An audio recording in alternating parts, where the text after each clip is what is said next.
রাত 12টার পর এশার সালাত আদায় করা যায় কিনা, এটা অনেকেই জানতে চান। আসলে এশা এবং অন্য সকল সালাত, এই সব সালাতগুলোর সময় শুরু হচ্ছে কখন, শেষ হয় কখন, এটি কোনো ঘন্টা মিনিটের উপর নির্ভরশীল নয়, বরং বিষয়টি নির্ভর করে সময়ের আবর্তনের উপরে। হয়তো ঘন্টা মিনিট দ্বারা সেটাকে নিরূপণ করা যায়, এক এক ঋতুতে সেটা এক এক রকম যেহেতু হয়ে যায়, অতএব ঘন্টা আর মিনিট দিয়ে সেটাকে নির্দিষ্ট করে বলা কঠিন। এশার সালাতের বিষয়ে বলবো যে এশার সালাতকে আমরা 3 ভাগে ভাগ করতে পারি। এশার সালাতের যে ওয়াক্ত, সেটার একটা অংশ আছে যে অংশে এশার সালাত আদায় করা উত্তম ওয়াক্ত, ভালো। আরেকটা হলো জায়েজ, অর্থাৎ যে ওয়াক্তের ভিতরে, যে সময়ের ভিতরে এশার সালাত আদায় করলে জায়েজ হবে, উত্তম না হলেও। আরেকটা হলো অনুত্তম সময়, মাকরুহ ওয়াক্ত বলতে পারি, সেটা হলো যে সময়ের ভিতরে এশার সালাত পড়া উচিত নয়, বিশেষ কোনো ওযর ছাড়া সে সময় পর্যন্ত এশাকে বিলম্ব করা উচিত নয়। তাহলে 3টি ওয়াক্ত আমরা পেলাম। রাতের 1/3 পর্যন্ত বিলম্ব করে, অর্থাৎ সূর্য যখন ডুবে অস্তমিত হয় তখন থেকে নিয়ে সুবহে সাদিক অর্থাৎ ফজর ওয়াক্ত যখন শুরু হয় এই পর্যন্ত যত ঘন্টা যত মিনিট হয় সেটাকে ভাগ করে তার 1/3, প্রথম যে 1/3, 3 ভাগের প্রথম ভাগ, এর শেষের দিকে এসে এশার সালাত আদায় করা উত্তম। রাসূল আকরাম সাল্লাল্লাহু আলাইহি ওয়াসাল্লাম বলেছেন বিভিন্ন হাদিসে, আমি যদি আমার উম্মতের জন্য কষ্টকর মনে না করতাম তাহলে তাদেরকে এশার সালাতকে একটু দেরিতে পড়ার নির্দেশ করতাম, এবং তিনি প্রায় সময় এশার সালাত কিভাবে দেরিতে আদায় করতেন। অতএব যদি কারোর যদি কষ্টকর না হয় তাহলে তার জন্য এশার সালাতকে একটু বিলম্ব করে পড়া উচিত।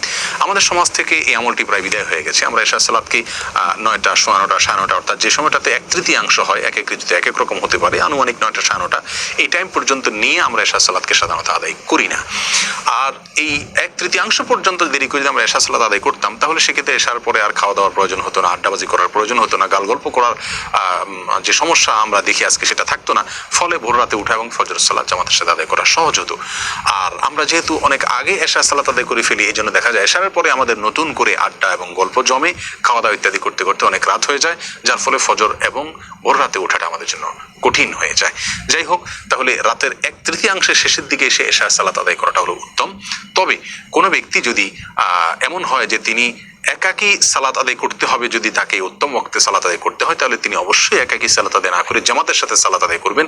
যেহেতু বেশিরভাগ মসজিদগুলোতে জামাতে এশার সালাত আদায় হয়ে থাকে, সেক্ষেত্রে 1/3 পর্যন্ত বিলম্ব করা হয় না, শুরুর দিকেই সালাত আদায় করা হয়, বিধায় জামাতে সালাত আদায় করাটা তার জন্য বেশি গুরুত্বপূর্ণ। ওই উত্তম ওয়াক্তের উপরে আমল করার চাইতে তিনি অবশ্যই জামাতের সাথে সালাত আদায় করবেন।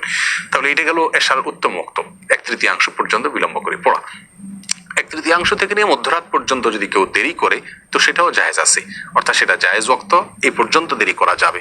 মধ্যরাতটা রাত 12টাও হতে পারে, কোন ঋতুতে একটু আগেও হতে পারে, একটু পরেও হতে পারে, বাকি আনুমানিক 12টা বা তার আগে বা আগে পরে সামান্য এদিক সেদিক হতে পারে। এই সময়টাতে মধ্যরাত হয়ে থাকে বেশিরভাগ ক্ষেত্রে। অতএব আমরা 12টাকে নির্দিষ্ট না করে কয় ঘন্টা হচ্ছে সূর্য ডুবা থেকে নিয়ে সুবহে সাদিক পর্যন্ত তার ঠিক মাঝামাঝি যে জায়গাটা, সে পর্যন্ত এশার সালাত পড়তে পারবো, সেটাই আমরা জেনে রাখি। এগুলো এশার সালাতের জায়েজ ওয়াক্ত। আর অনুত্তম ওয়াক্ত বা মাকরুহ ওয়াক্ত বলতে পারি যেটা, সেটা হলো মধ্যরাত থেকে নিয়ে দেরি করে আপনি সুবহে সাদিকের আগ পর্যন্ত যদি পড়েন তাহলে সেটা হবে অনুত্তম ওয়াক্ত এবং মাকরুহ ওয়াক্ত। যদি কোনো ব্যক্তি বিশেষ কোনো ওযরের কারণে, বিশেষ কোনো সমস্যায় পড়ে গিয়ে যদি মধ্যরাতের পরে পড়েন তাহলে ইনশাল্লাহ তিনি ভৎসনার উপযোগী হবেন না, বরং তার সালাত সঠিকভাবে হয়ে যাবে এবং তিনি অনুত্তম করছেন এটা বলা যাবে না, কারণ তিনি ওযরের শিকার হয়েছেন বা কোনো সমস্যার শিকার হয়েছেন, অতএব তার জন্য জায়েজ আছে। কিন্তু যদি কোনো ওযর ছাড়া অলসতা করে বিলম্ব করেন এবং সেটা বিলম্ব করতে করতে মধ্যরাতের পরে চলে যায়, সুবহে সাদিকের আগ পর্যন্ত এই সময়ের ভিতরে, শেষ তৃতীয়াংশের ভিতরে যদি তিনি করেন তাহলে সেক্ষেত্রে অনুত্তম হবে, মাকরুহ হবে। তবে এক্ষেত্রে তার সালাত ইনশাআল্লাহ আদায় হয়ে যাবে। তাহলে এশার সালাত মূলত একেবারে মাগরিবের ওয়াক্ত যখন শেষ হয় তখন থেকে নিয়ে শুরু করে ফজরের ওয়াক্ত যখন শুরু হয় তার আগ পর্যন্ত পুরোটাই এশার ওয়াক্ত। তবে প্রথম 3 ভাগের প্রথম ভাগে করা উত্তম, আর মধ্যভাগ পর্যন্ত করা জায়েজ, আর তারপরে করা হলো অনুত্তম। অবশ্য নিরুপায় ব্যক্তি হলে তার জন্য শেষ ভাগেও করা জায়েজ আছে। আল্লাহ সুবহানাহু ওয়া তাআলা আমাদের সকলকে প্রত্যেকটি ইবাদতকে সঠিকভাবে যথাযথ উপায়ে সুন্দরভাবে পালন করার তৌফিক দান করুন। জাযাকুমুল্লাহু খাইরা। আসসালামু আলাইকুম ওয়া রাহমাতুল্লাহি ওয়া বারাকাতুহু।